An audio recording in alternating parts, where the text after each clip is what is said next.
ჩავდგამთ სპირალს, ეს არის ჰორმონალური სპირალი.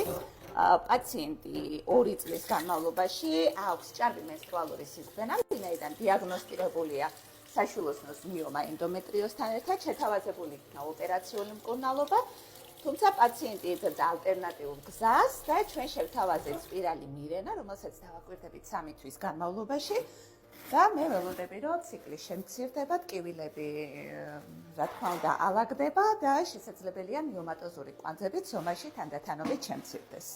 ამ წუთში პაციენტი არის 38 წლის, აქვს 2 წლიანი ანამნეზი, საშვილოსნოს მიომა, ტკივილები და ჭარბი მენსტრუალური სისხლის დენა. სპირალის ჩადგმამდე ჩვენ შევამოწმებთ ეხოსკოპიურად საშვილოსნოს ხროს. ეს არის საშვილოსნოს შიდა საშუალებას სპირალი, აქ მოთავსებული არის სპეციალური გორმონი, რომელიც გამოიყოფა ძალიან მიკრო დოზებით საშვილოსნოში სპირალის ჩადგმის შემდეგ, რომელსაც აქვს უკვე სამკურნალო ეფექტი.